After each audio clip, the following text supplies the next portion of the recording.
Atos dos Apóstolos. Capítulo 22. Tessalônica. Deixando Filipos, Paulo e Silas viajaram para Tessalônica. A eles foi dado o privilégio de se dirigirem a grandes congregações na sinagoga judaica. Sua aparência deixava à mostra o vergonhoso tratamento que haviam recebido recentemente, e era necessário dar uma explicação do que acontecera.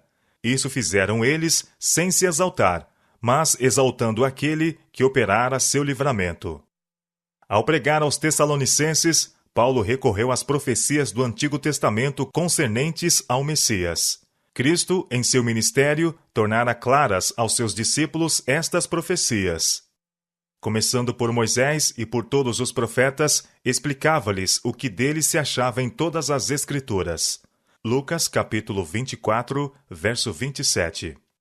Pedro, ao pregar a Cristo, tinha apresentado provas do Antigo Testamento.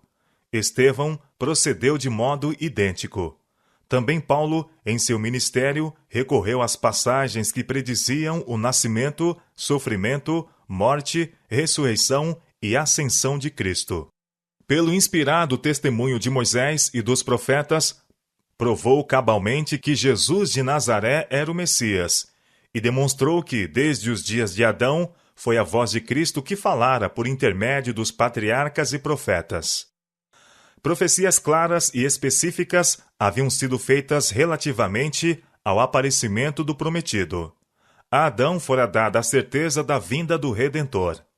A sentença proferida contra Satanás: eu porei inimizade entre ti e a mulher, entre a tua semente e a sua semente. Essa te ferirá a cabeça, e tu lhe ferirás o calcanhar. Foi para nossos primeiros pais uma promessa da redenção que seria efetuada por meio de Cristo. A Abraão fora feita a promessa que de sua linhagem haveria de nascer o Salvador do mundo. E em tua semente serão benditas todas as nações da terra. Gênesis capítulo 22, verso 18. Não diz, e as posteridades, como falando de muitas, mas de uma só, e a tua posteridade, que é Cristo. Próximo ao fim de sua obra como líder e mestre de Israel, Moisés claramente profetizou do Messias por vir. O Senhor teu Deus, declarou ele às hostes congregadas de Israel, te despertará um profeta do meio de ti, de teus irmãos, como eu. A ele ouvireis. E Moisés assegurou aos israelitas que Deus mesmo lhe havia revelado isto no monte Horebe, dizendo: Eis lhe suscitarei um profeta do meio de seus irmãos, como tu, e porei as minhas palavras na sua boca, e ele lhes falará tudo o que eu lhe ordenar. Deuteronômio capítulo 18, versos 15 e 18. O Messias devia provir de linhagem real, pois na profecia feita por Jacó, o Senhor disse: o cetro não se arredará de Judá, nem o legislador entre seus pés, até que venha Siló, e a ele se congregarão os povos. Gênesis capítulo 49, verso 10. Isaías profetizou: porque brotará um rebento do tronco de Jessé, e das suas raízes um renovo frutificará. Isaías capítulo 11, verso 1. Inclinai os vossos ouvidos e vinde a mim, e ouve, e a vossa alma viverá, porque convosco farei um concerto perpétuo, dando-vos as firmes beneficências de Davi. Eis que eu o dei como testemunha aos povos, como príncipe e governador dos povos. Eis que chamarás a uma nação que não conheces, e uma nação que nunca te conheceu correrá para ti, por amor do Senhor teu Deus e do Santo de Israel, porque ele te glorificou. Isaías capítulo 55, versos 3 a 5. Jeremias também testificou da vinda do Redentor como um príncipe da casa de Davi. Eis que vem dias, diz o Senhor, em que levantarei a Davi um renovo justo. E sendo rei, reinará e prosperará, e praticará o juízo e a justiça na terra. Nos seus dias, Judá será salvo, e Israel habitará seguro. E este será o seu nome, o nome que o nomearão: o Senhor, justiça nossa. Jeremias capítulo 23, versos 5 e 6.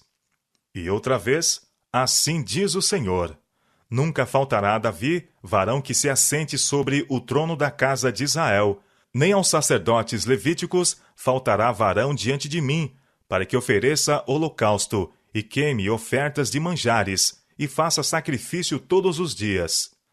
Jeremias capítulo 33, versos 17 e 18. Mesmo o local do nascimento do Messias foi predito. E tu, Belém Efrata, posto que pequena entre milhares de Judá, de ti me sairá o que será Senhor em Israel, e cujas saídas são desde os tempos antigos, desde os dias da eternidade. Miqueias capítulo 5, verso 2. A obra que o Salvador devia fazer na terra fora amplamente esboçada. E repousará sobre ele o Espírito do Senhor, o Espírito de sabedoria e de inteligência, o Espírito de conselho e de fortaleza, o Espírito de conhecimento e de temor do Senhor, e deleitar-se-á no temor do Senhor. Isaías capítulo 11, verso 2 e 3.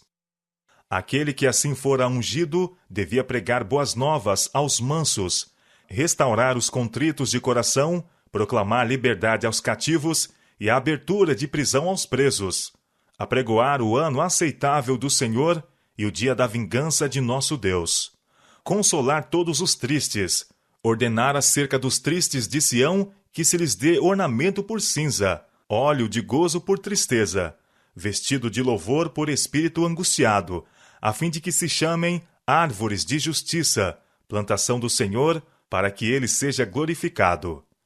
Isaías capítulo 61, versos 1 a 3. Eis aqui o meu servo, a quem sustenho, o meu eleito, em quem se compraz a minha alma. Pus o meu espírito sobre ele. Juízo produzirá entre os gentios. Não clamará, não se exaltará, nem fará ouvir a sua voz na praça. A cana trilhada não quebrará, nem apagará o pavio que fumega. Em verdade, produzirá o juízo. Não faltará, nem será quebrantado, até que ponha na terra o juízo, e as ilhas aguardarão a sua doutrina. Isaías capítulo 42, versos 1 a 4. Com poder convincente, baseado nas Escrituras do Antigo Testamento, Paulo demonstrava que convinha que o Cristo padecesse e ressuscitasse dos mortos.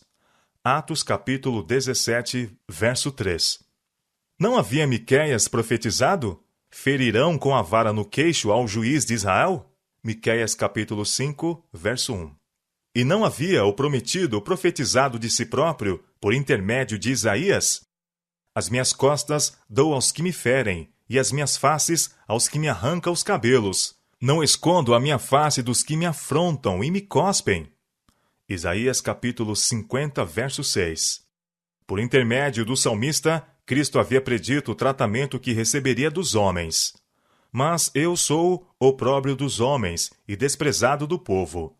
Todos os que me veem zombam de mim, estendem os beiços e meneiam a cabeça, dizendo: confiou no Senhor, que o livre. Livre-o, pois nele tem prazer. Poderia contar todos os meus ossos. Eles vêm e me contemplam, repartem entre si os meus vestidos e lançam sortes sobre a minha túnica. Salmo capítulo 22, versos 6 a 8 e versos 17 e 18. Tenho me tornado como um estranho para com meus irmãos e um desconhecido para com os filhos de minha mãe, pois o zelo da tua casa me devorou e as afrontas dos que te afrontam caíram sobre mim. Afrontas que me quebrantaram o coração, e estou fraquíssimo. Esperei por alguém que tivesse compaixão, mas não houve nenhum, e por consoladores, mas não os achei. Salmo 69, versos 8, 9 e 20. Quão inconfundivelmente claras foram as profecias de Isaías referentes aos sofrimentos e morte de Cristo. Quem deu crédito à nossa pregação? Interroga o profeta. E a quem se manifestou o braço do Senhor? Porque foi subindo como um renovo perante ele, e como raiz de uma terra seca. Não tinha parecer nem formosura, e olhando nós para ele, nenhuma beleza víamos para que o desejássemos. Era desprezado, e o mais indigno entre os homens, homens de dores, e experimentado nos trabalhos, e como um de quem os homens escondem o rosto, era desprezado, e não fizemos dele caso algum. Verdadeiramente ele tomou sobre si as nossas enfermidades, e as nossas dores levou sobre si. E nós o reputávamos por aflito, ferido de Deus e oprimido. Mas ele foi ferido pelas nossas transgressões, e moído pelas nossas iniquidades. O castigo que nos traz a paz estava sobre ele, e pelas suas pisaduras fomos sarados. Todos nós andávamos desgarrados como ovelhas, cada um se desviava pelo seu caminho, mas o Senhor fez cair sobre ele a iniquidade de todos nós. Ele foi oprimido, mas não abriu a sua boca. Como um cordeiro foi levado ao matadouro, e como a ovelha muda perante os seus tosqueadores, ele não abriu a sua boca. Da opressão e do juízo foi tirado. E quem contará o tempo da sua vida? Porquanto foi cortado da terra dos viventes. Pela transgressão do meu povo foi ele atingido. Isaías capítulo 53, versos 1 a 8. Até mesmo a maneira de sua morte foi prefigurada. Como a serpente de bronze foi levantada no deserto, assim devia ser levantado o Redentor por vir, para que todo aquele que nele crê não pereça, mas tenha vida eterna. João capítulo 3, verso 16. E se alguém lhe disser, que feridas são estas nas tuas mãos? Dirá ele, são as feridas com que fui ferido em casa dos meus amigos. Zacarias capítulo 13, verso 6. E puseram a sua sepultura com os ímpios, e com o rico na sua morte, porquanto nunca fez injustiça, nem houve engano na sua boca. Todavia, ao Senhor agradou moê-lo, fazendo-o enfermar. Isaías capítulo 53, versos 9 e 10. Mas aquele que havia de sofrer a morte pelas mãos de homens vis, devia ressurgir como conquistador sobre o pecado e sobre a sepultura. Sob a inspiração do Todo-Poderoso, o suave cantor de Israel havia testificado das glórias da manhã da ressurreição. Também a minha carne, proclamou o jubiloso, repousará segura, pois não deixarás a minha alma no inferno, nem permitirás que o teu santo veja a corrupção. Salmo 16, versos 9 e 10. Paulo mostrou quão intimamente havia Deus ligado o sacrifício expiatório com as profecias referentes àquele que devia, como um cordeiro, ser levado ao matadouro. O Messias daria sua vida como expiação do pecado. Olhando através dos séculos as cenas do sacrifício expiatório do Salvador, o profeta Isaías testificara que o Cordeiro de Deus derramou a sua alma na morte e foi contado com os transgressores. Mas ele levou sobre si o pecado de muitos, e pelos transgressores intercede. Isaías capítulo 53, versos 7, 10 e 12. O Salvador profetizado viria, não como um rei temporal, para livrar a nação judaica de opressores terrestres, mas como um homem entre homens, para viver uma vida de pobreza e humildade, e ser afinal desprezado, rejeitado e morto. O Salvador, predito nas Escrituras do Antigo Testamento, se ofereceria como um sacrifício em favor da raça caída, cumprindo assim cada requisito da lei quebrantada. Nele, os tipos sacrificais encontrariam seu antítipo, e sua morte na cruz emprestaria significado à inteira dispensação judaica. Paulo falou aos judeus tessalonicenses a respeito de seu zelo anterior pela lei cerimonial, e de sua maravilhosa experiência às portas de Damasco. Antes de sua conversão, estivera ele confiando numa piedade hereditária e falsa esperança. Sua fé não estivera ancorada em Cristo. Em lugar disso, estivera confiando em formalidades e cerimônias. Seu zelo pela lei estava dissociado da fé em Cristo, sendo vão. Enquanto blasonava de ser irrepreensível na prática das obras da lei, tinha recusado aceitar aquele que tornara a lei valiosa. Mas, ao tempo de sua conversão, tudo havia sido mudado. Jesus de Nazaré, a quem Paulo perseguira na pessoa de seus santos, aparecera diante dele como o prometido Messias. O perseguidor vira-o como o Filho de Deus, aquele que viera à terra em cumprimento das profecias e em cuja vida se cumprira cada detalhe dos sagrados escritos. Ao proclamar Paulo com zelo santo o evangelho na sinagoga de Tessalônica, um jato de luz se derramou sobre o verdadeiro significado dos ritos e cerimônias que se relacionavam com o serviço do tabernáculo. Conduziu ele a mente de seus ouvintes para além do cerimonial terrestre e do ministério de Cristo no santuário celestial, até o tempo em que, tendo completado seu trabalho de intercessão, ele deverá voltar, com poder e grande glória, para estabelecer seu reino na terra. Paulo cria na segunda vinda de Cristo. Apresentou as verdades concernentes a esse evento com tanta clareza e ênfase que produziu na mente de muitos dos ouvintes uma impressão que nunca mais se apagou. Por 3 sábados sucessivos, Paulo pregou aos Tessalonicenses, debatendo com eles sobre as Escrituras referentes à vida, morte, ressurreição, obra intercessória e glória futura de Cristo, o Cordeiro morto desde a fundação do mundo. Ele exaltava a Cristo, de cujo ministério a compreensão exata é a chave que abre as Escrituras do Antigo Testamento, dando acesso a seus ricos tesouros. Ao serem as verdades do Evangelho assim proclamadas em Tessalônica com forte poder, foi atraída a atenção de grandes congregações. E alguns deles creram e ajuntaram-se com Paulo e Silas, e também uma grande multidão de gregos religiosos e não poucas mulheres principais. Atos capítulo 17, verso 4. Como aconteceu nos lugares anteriores trabalhados, também aí os apóstolos encontraram decidida oposição.